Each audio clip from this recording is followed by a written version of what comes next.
The sound of metal chains echoed through the great hall of the Galactic Court of Zerathia. Thousands of glowing eyes from every corner of the galaxy were fixed on a single man, Ethan Cole, a human soldier from Earth. His face was dirty, his uniform torn, and his hands were bound. Yet his back was straight. He stood proud, even when the entire hall was filled with hate. He had crash-landed on the royal planet during a battle gone wrong. His ship had fallen from the stars, breaking through the sacred skies of Zerathia, something their people called a sin of heaven. To them, he was an intruder. To him, it was just bad luck. The tall alien guards pushed him forward until he stood in front of the throne of judgment. Behind it sat Queen Lyraya of Zerathia, ruler of one of the oldest and most powerful empires in the galaxy. Her silver eyes glowed like twin moons, calm yet unreadable. Her skin shimmered faintly under the light, like polished glass touched by the stars. The room was so quiet that Ethan could hear his heartbeat. The alien judge began to speak, his voice sharp and cold. "Ethan Cole of Earth, you stand accused of entering royal space without permission, violating the peace laws of the Zerathian crown, and causing the deaths of 7 guards. How do you plead?" Ethan looked up, tired but steady. "It was an accident," he said. "My ship was shot down. I didn't even know this planet existed." A hiss moved through the crowd, disgust, anger, disbelief. Humans were hated across much of the galaxy for their wars and their unpredictable nature. To most aliens, they were savages who didn't belong among the stars. The judge slammed his staff on the floor. "Ignorance does not excuse your crime. The penalty is death." Ethan didn't flinch. "Then do it," he said quietly. "I've got no one left to go home to anyway." For a moment, no one moved. Even the air seemed frozen. But then the queen raised her hand. Her voice was soft, but it silenced the entire court. "Wait." Everyone turned toward her. The judge bowed quickly. "My queen, this human is dangerous. We must—" "Enough," she said, her eyes never leaving Ethan's face. She studied him for a long time. There was something strange in her gaze, a curiosity, maybe even sadness. Finally, she stood and walked down the steps of her throne, her long robe trailing behind her like flowing starlight. When she stopped before Ethan, he could see how tall and graceful she was and not human, yet beautiful in a way that made his chest tighten. "You are not afraid," she said softly. He shook his head. "I've seen worse." "And yet," she murmured, "you speak with calm in a room full of enemies." He gave a small, tired smile. "I've been called stubborn." Her lips twitched, almost a smile, but not quite. The queen looked at her council and said, "By galactic law, there is one path that offers mercy. Section 947 of the Royal Union Code." The hall erupted in whispers. The judge's eyes widened. "My queen." "That law is ancient. It has not been used in centuries." "I am aware," she said calmly. Then she turned back to Ethan and said the words that would change his life forever. "By galactic law, you are now their husband." The hall exploded in shock. The crowd gasped, shouted, protested. Ethan blinked, completely lost. "Wait, husband? What the hell does that mean?" The queen stepped closer. "It means your life is bound to mine. By law, no one may harm you. You are now under my protection, as my consort." Ethan stared at her in disbelief. "You married me? To save me?" Her expression was unreadable, her silver eyes glowing brighter. "Not to save you, human," she said softly. "To save my people." And before he could speak another word, the guards unchained him, bowed deeply, and called him something he never thought he'd hear in his life. Long live the human king. But Ethan's heart felt heavy, because he knew this wasn't love or mercy. It was something far stranger, and somewhere deep inside, the queen's calm face hid a secret she wasn't ready to reveal.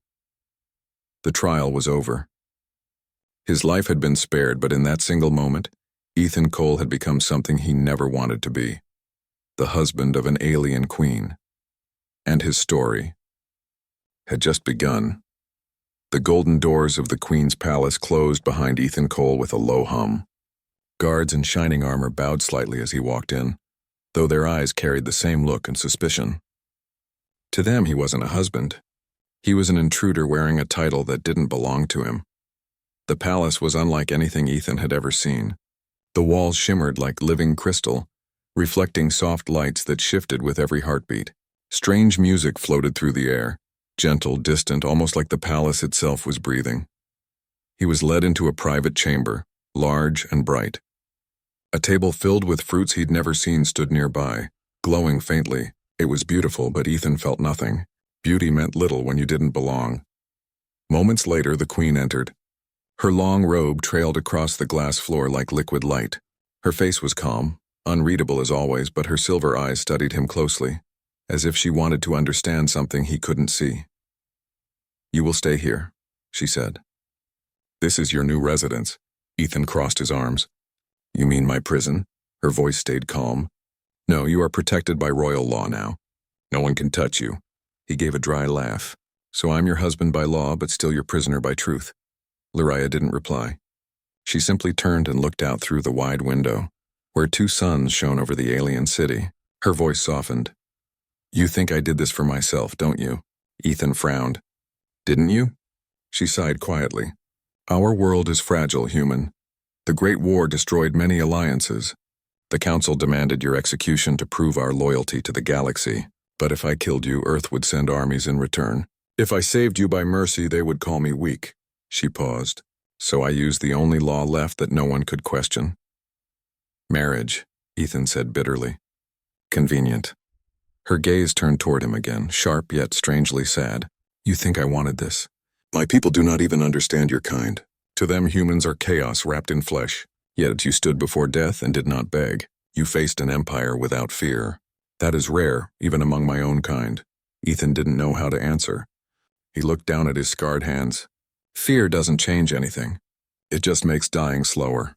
The queen looked at him for a long moment. Then she said softly, "Perhaps that is why the stars chose you." He looked up sharply. "The stars? You think this was destiny?" She gave a faint smile. "I do not believe in accidents." Ethan turned away, frustrated. He didn't understand her calmness, her strange belief in fate, or the way she spoke as if she carried a burden too heavy to name. Silence filled the chamber for a while, broken only by the soft hum of alien machinery. Then the queen walked toward him again, slower this time. "There are rules you must follow," she said gently. "You will attend royal gatherings. You will stay within the inner palace. You will be protected but watched. In public you are my consort, my equal. But in truth, we are strangers sharing one life." Ethan met her gaze. "And if I refuse?" Her voice became barely a whisper. "Then they will kill you. And by law I must die with you." He froze, shocked. "What?" "Our bond is sealed," she said. "If one of us dies, the other follows. That is the price of this union." For a moment, Ethan couldn't speak. The idea that his life and hers were now linked, and it felt unreal, terrifying. She had tied her fate to his without hesitation. "Why would you risk that?" he finally asked. Lariah looked out the window again, her voice distant, because sometimes saving one life is the only way to save 1,000 more. The weight of her words hung in the air like the gravity of another world. Ethan wanted to hate her, but he couldn't. Behind that calm mask, he saw something human, pain, guilt, maybe even kindness.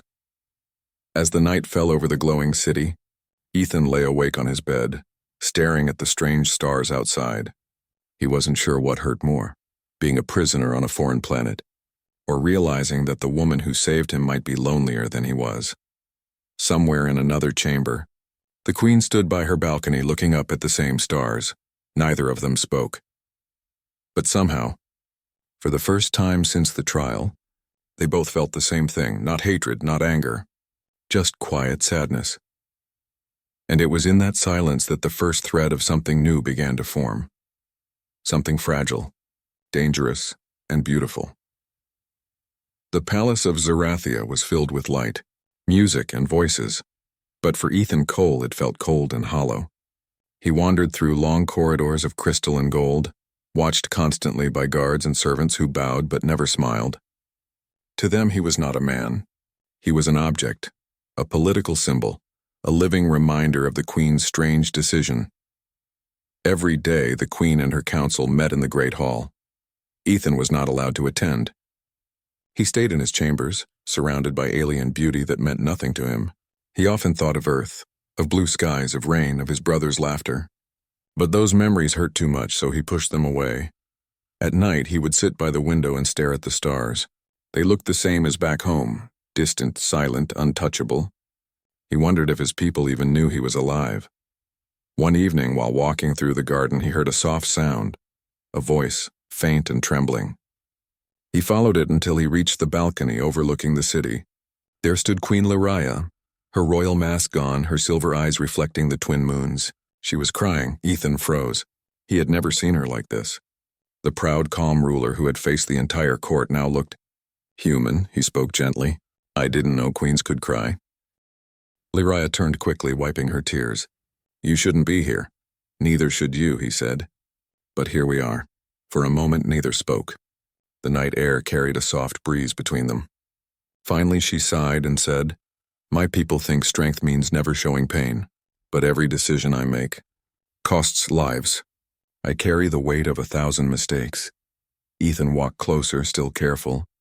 You think I don't understand that? I was a soldier. Every order I gave and every mission I led, someone didn't come back. Her eyes softened, the cold light fading. Then you know what it means to carry ghosts. He nodded slowly. Too many.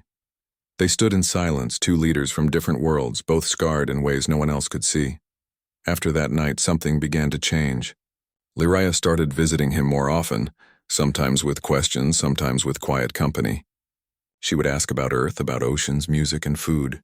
Ethan told her stories about the warmth of sunlight, about laughter after war, about hope that refused to die. In return, she told him about Zerathia, how her people once believed the stars were gods and how she had fought to end that fear. Her voice carried both pride and sorrow, and Ethan listened, truly listened, for the first time since he had arrived. Days turned into weeks, and the walls between them began to fade. One afternoon, she brought him to the training grounds. You still have a warrior's stance, she said, handing him a practice staff. Show me what humans call combat, he smirked. You sure? I might ruin your perfect balance. Her eyes gleamed with challenge. Try me. They fought playfully, moving in circles under the bright alien sun. She was faster, graceful like wind. He was stronger, unpredictable. When he disarmed her with a laugh, she stared at him in shock, then smiled. A real smile. It was the first time he had seen her face unguarded, alive. The moment ended when the guards appeared, reminding her of her place, and his. But that smile stayed in Ethan's mind long after she was gone. That night, as he lay in bed, he realized something he didn't want to admit. The queen was no longer just a stranger or a symbol of his captivity. She was something more, someone he wanted to understand, protect, maybe even trust. Meanwhile, in her chamber, Lyraya stood by the same balcony, looking toward the humans' quarters. Her heart felt heavy and confused. The man she had saved for politics was now changing the silence inside her. His honesty, his pain, his strength, and it all felt familiar. For the first time in many years, the Queen of Zerathia whispered to herself, maybe the stars were right, and somewhere far above, two worlds that once hated each other drifted a little closer, not through treaties or laws, but through the quiet connection of two broken souls beginning to heal. Weeks of uneasy peace passed. The people of Zerathia had begun to whisper differently now. Some called Ethan the cursed human. Others began to call him the Queen's chosen. Slowly, curiosity replaced hatred. Wherever he walked, eyes followed, some with distrust, others with quiet wonder. Ethan didn't care about titles. He just wanted truth. Why Lyraya, the proud alien queen, had risked everything to save him. But every time he asked, she only said, You'll understand soon. One morning, as the twin suns rose, the palace alarms screamed. The sky above the capital turned red. Warships, black, sharp, and deadly, pierced through the clouds. The rebel fleet had arrived. Soldiers ran through the halls. Commanders shouted orders. The air filled with panic and energy. Lyraya stood at the balcony, her face hard as stone. Ethan rushed beside her. What's happening? He demanded. Her silver eyes were cold and focused. The empire that once ruled us. They've returned to take back what they lost and to kill you. Ethan froze. Me? Yes, she said bitterly. They call you a spy from Earth. They think your death will break my rule. They want to make an example. The palace shook as the first blast struck the city's shield. The golden barrier shimmered under the assault. Servants screamed and ran. Lyraya turned to her generals. Prepare the defense line. Protect the civilians. Send the signal to the fleet. Then she looked at Ethan. You will stay here in the inner chamber. It's the safest place, he clenched his fists. You think I'll hide while your people die? This isn't your war, she snapped. It became mine the moment you said those words in court, he shot back. You made me your husband, remember? For the first time her calm mask broke. There was fear in her eyes and fear for him. Ethan, please. He smiled sadly. You said our lives are linked, right? If you die, I die. So if I die fighting for you, maybe that's fair. She stared at him for a long moment. Then quietly she said, You are the most foolish human I have ever met. Yeah, he said, picking up a fallen blaster from a guard. I get that a lot. Outside, chaos swallowed the sky. Rebel ships dropped their troops like dark rain. Explosions lit up the horizon. Ethan joined the Zarathian soldiers on the ground, his Earth-trained instincts taking over. He moved between squads, giving quick orders, setting up barricades, helping the wounded. Alien soldiers stared at him in shock, a human, fighting for them. From the tower above, Lyraya watched him through the command screens. Her chest ached every time she saw him run into danger. She wanted to call him back. But she couldn't, he was no longer a guest. He was fighting like one of them. Hours passed. The shield began to flicker. The rebels were breaking through. Lyraya stood before the palace gates, her armor shining under the burning sky. Her sword glowed blue, humming with energy. Hold the line, she commanded. And then she saw it. A rebel dropship crashing toward the ground, flames bursting from its engines. Ethan was underneath it, Ethan, she screamed. He dove forward, firing at the fuel tank. The ship exploded before hitting the wall, saving hundreds of soldiers, but the blast threw him hard against the ground. Smoke covered everything. When the fire cleared, Lyraya ran to him. He was burned, his arm twisted, but he was alive. Barely. She knelt beside him, tears falling down her cheeks, uncaring who saw. He smiled weakly through the pain. Guess galactic law protects me after all. She held his hand tightly. You reckless fool, she whispered. You risked everything. So did you, he breathed. Now we're even. Above them, the Zarathian fleet finally arrived, blasting the rebel ships from the sky. The battle turned and victory slowly came. But Lyraya didn't care about the cheers or the burning wrecks. All she saw was the human lying in her arms, broken, stubborn, and still smiling. That day the galaxy would remember the Battle of Zerathia. But for the Queen, it was something more personal. It was the day she realized that the man she had saved for politics had become something else entirely. Her protector, her equal, her heart. And as she carried him back through the palace doors, the stars above burned brighter, as if they too had chosen him. Ethan woke to the sound of soft music. Low, gentle notes echoing through the royal medical chamber. His body ached. Every breath hurt. When he opened his eyes, the room glowed in faint blue light. He wasn't in a hospital. He was in a place too beautiful for pain. Queen Lyraya sat beside his bed, still in armor, her silver eyes dim with exhaustion. She hadn't slept. Her hands were folded and her gaze never left his face. You're awake, she whispered, as if afraid her voice might break him. He tried to smile, but his lips were cracked. Guess I didn't die after all. Her lips trembled. You almost did. You saved my people, Ethan. The healers say you fought until your body collapsed. He looked down at his arm, now covered in healing bands that glowed faintly. Would have been worse if I hadn't, he muttered. Didn't want your marriage plan to end early. Her eyes softened. Still joking, even after nearly dying. He chuckled weakly. It's what humans do best. For the first time, her laughter broke through the tension, quiet, musical, and real. It was the sound of a wall falling away. For a few moments, there was no queen and no husband by law, just two people who had both seen too much death. Lyraya leaned back, watching him carefully. You fought like one of us. My soldiers, they speak of you as if you were born on this world. Maybe I was just fighting for the right person, he said softly. Her breath caught. For a long time, she said nothing.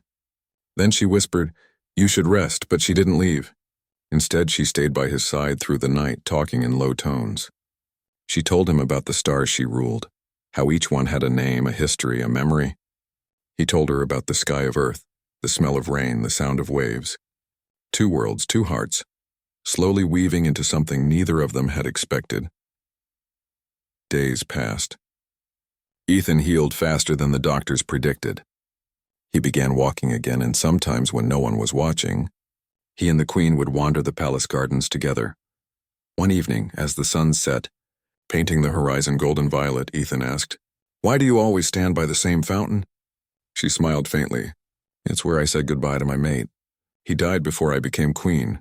I thought I'd never care for anyone again." Her voice broke on the last word, and Ethan felt a sharp ache in his chest. "I'm sorry," he said. She looked at him, her eyes glistening. "Do not be. You remind me that I am still alive, that I can still feel something other than duty." The wind brushed between them, carrying the faint scent of alien flowers. Ethan reached out, his hand hesitating in the air before gently touching hers. Her skin was cool and smooth like moonlight. She didn't pull away. "You've lost someone too," she said softly. "My brother," he whispered. "He died saving others. I never got to say goodbye." Liriah nodded slowly. "Then we both understand what it means to survive alone." They stood there in silence. Two broken souls bound not by law anymore, but by pain, by respect, and by something that was slowly turning into love. Later that night, Liriah went to her chamber and looked at her reflection in the mirror. The woman staring back wasn't the same queen who had spoken those cold words in the court. This one had warmth in her eyes, and fear, not of death or war, but of losing what she had found. In another room, Ethan sat by the window, staring at the alien stars that once felt so strange. Now they looked familiar, because she was under them too. He whispered to himself, "Maybe this is what peace feels like." And somewhere beyond the palace walls, the people of Zerathia spoke a new name for him. Not the cursed human, not the queen's husband, but the heart-bound king, the man who fought not for conquest, but for love. Peace returned to Zerathia, but it was fragile, like glass that could shatter with one wrong word. The palace had been repaired, the wounded healed, yet something heavy lingered in the air. The stars were calm, but Liriah and Ethan both knew peace never lasted forever. The queen sat alone in the royal council chamber, her expression cold before her advisors. The generals argued loudly, demanding more soldiers, more weapons, more walls. Ethan stood quietly behind her watching. He could see the exhaustion in her eyes, the way her fingers trembled slightly when she hid them under the table. When the meeting ended, the council bowed and left. Only he remained. "You're not sleeping again," he said gently. Liriah sighed. "If I sleep, I dream of fire. Of the day we almost lost everything." He walked closer. "You can't carry all of it alone," she gave him a tired smile. "That is what a ruler does. We carry the weight so others can breathe." "And what about you?" he asked softly. "Who helps you breathe?" For a moment, her mask slipped. She looked at him. Really looked. And her eyes were full of emotions she had long hidden. "You," she whispered. "You do." That simple truth hung between them like a heartbeat. But before either could speak again, a messenger burst through the door. "My queen," the soldier shouted, bowing quickly. "An Earth fleet has entered orbit. They demand an audience. They claim to come in peace." Ethan's heart dropped. "Earth?" Liriah stood, her face unreadable. "Your people?" He nodded slowly. "Maybe.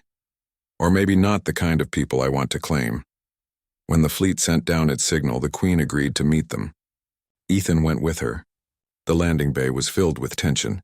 Zerathian guards on one side, human soldiers on the other. From the human ship stepped Commander Drake, a tall man in dark armor. His face was hard, his voice colder. "Sergeant Ethan Cole," he said sharply. "You've caused quite a mess. The entire galaxy's talking about your little marriage." Ethan frowned. "It wasn't exactly my idea," Drake smirked. "We're here to bring you home. You've done your duty. The Queen will release you and Earth will handle the rest." Liriah stepped forward, her voice firm. "He cannot leave." "By galactic law, his life is bound to mine. To separate us is to kill us both," Drake scoffed. "Then we'll break your law. Humans don't bow to alien rules." Ethan's blood ran cold. He saw the fire rising in Liriah's eyes, the soldiers on both sides tightening their grips on their weapons. The air felt ready to explode. He stepped between them. "Stop," he said.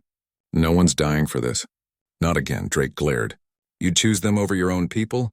Ethan met his eyes, steady and calm. "I'd choose peace. I'd choose what's right." The commander's jaw clenched. "You're a traitor." Ethan shook his head. No, I'm just tired of watching worlds burn. The queen looked at him, proud, heartbroken, full of something deeper than words. Ethan, she said softly, if you go with them, the bond will break. You'll live and I'll die. You know that, he smiled sadly. Then I'm not going anywhere. The commander raised his gun. You'd die for her? Ethan stood firm. No, I'd live with her. The room fell silent. Lyraya's soldiers surrounded him, ready to protect. Drake hesitated, realizing he was outnumbered. Finally, he lowered his weapon. Fine, but don't expect Earth to forgive this. As the human fleet withdrew, Lyraya turned to Ethan, her voice trembling. You defied your people. For me, he looked at her, tired but certain. I didn't defy them. I chose you. I chose the future we both fought for.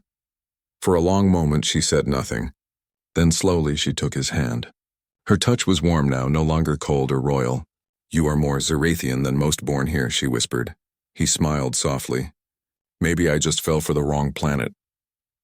That night, as twin moons rose over the city, they stood on the balcony side by side. There were no more words left, only quiet understanding. The bond between them was no longer law or duty or mercy. It was love. Fragile, dangerous and real, and far beyond the stars, the universe itself seemed to pause, as if it too recognized what they had become. Two souls from different worlds, standing together not by fate but by choice. The city of Zerathia shone under twin moons, peaceful for the first time in decades. The fires of war were gone, leaving only the gentle hum of life, of healing, and of quiet streets filled with laughter. For many, the victory was over the rebel fleet. But for Ethan Cole, the true victory was something more personal. He walked through the palace gardens, now vibrant with alien flowers glowing softly under the moonlight. His hand brushed against a familiar crystal railing, and he stopped. Queen Lyraya appeared beside him, as graceful as always, her silver eyes calm but alight with warmth. You fought well, she said softly, her voice carrying no command, only admiration. I didn't fight for praise, he replied. I fought for you, for your people, and for us. She looked at him, a small smile playing at her lips. I saw it all. You risked everything, your life, your loyalty, even your freedom, for a human heart that few would trust. And yet you gave me something I never thought I'd have again. He shook his head. You saved me first. I only returned the favor. For a long moment they simply stood together, the wind carrying the fragrance of alien blooms and the quiet hum of the palace. Their bond was no longer law, no longer duty. It was stronger, forged in fire, battle, and shared understanding. Lyraya took a deep breath. Ethan, the council has spoken. The galaxy will accept your position now, not just as a symbol but as a leader, alongside me. Ethan blinked. Leader? Me? Yes, she said firmly. Humans are unpredictable. They are brave, sometimes reckless, and yet their courage can unite worlds. That is why you are more than a husband. You are a bridge between two civilizations. He laughed softly, shaking his head. I never thought I'd hear that. A human bridging worlds. Sounds like a story for the history books. Lyraya's smile widened. Then make it worth reading. The next weeks passed like a dream. Together they met with council members, visiting leaders, and even emissaries from distant systems. Where once distrust had ruled, respect and curiosity began to grow. Ethan spoke of Earth, its people, its struggles, its strengths. And slowly the Zerathians saw that humanity was not the threat they had feared. Yet the most profound change wasn't in the galaxy. It was in the quiet moments, the times they shared under alien moons, walking through gardens, sharing stories of home, laughter spilling softly between them. One evening, as the twin moons rose high, Ethan and Lyraya stood on the palace balcony, watching the city glow beneath them. Ethan's hand found hers, their fingers entwining naturally. No ceremonial obligation required. Do you ever think about the day we first met? Ethan asked quietly. The trial, the marriage by law? Lyraya's eyes softened. Every day. I thought I was choosing you for duty, for politics. And yet I chose my heart instead, Ethan smiled. And I chose yours. Not because the law said so, but because I wanted to. She leaned her head on his shoulder, her silver eyes reflecting the stars. I never thought humans could change the course of a galaxy. But you did? He kissed her forehead gently. We did. The palace doors opened quietly behind them, and the Zerathian council members entered. Instead of ceremony, there was applause. Not for titles, not for law, but for a bond that had changed everything. Ethan, the human who had arrived as a prisoner, now stood recognized as the human king of Zerathia, a living symbol that courage, compassion, and love could surpass hatred and fear. Years passed. Under their guidance, Earth and Zerathia forged alliances, exchanging knowledge, technology, and culture. Humans and Zerathians learned from each other, fought together, and built something new, a future neither world could have achieved alone. And every night, when the twin moons rose above the palace, Ethan and Larea stood side by side on the balcony. Two hearts, two worlds united, not by law, not by politics, but by choice. Ethan whispered softly, "Do you ever regret it, saving me that day?" Lerea's silver eyes glimmered. "Never, because in saving you I found the future, and I found myself." And as the stars stretched across the endless sky, one truth shone brighter than all the others. Love and courage, even from a single human heart, could change the fate of an entire galaxy. The human king of Zerathia smiled, squeezed the hand of his queen, and together, they faced the universe, not as ruler and subject, but as equals, as partners, as something far greater than law or duty had ever promised. And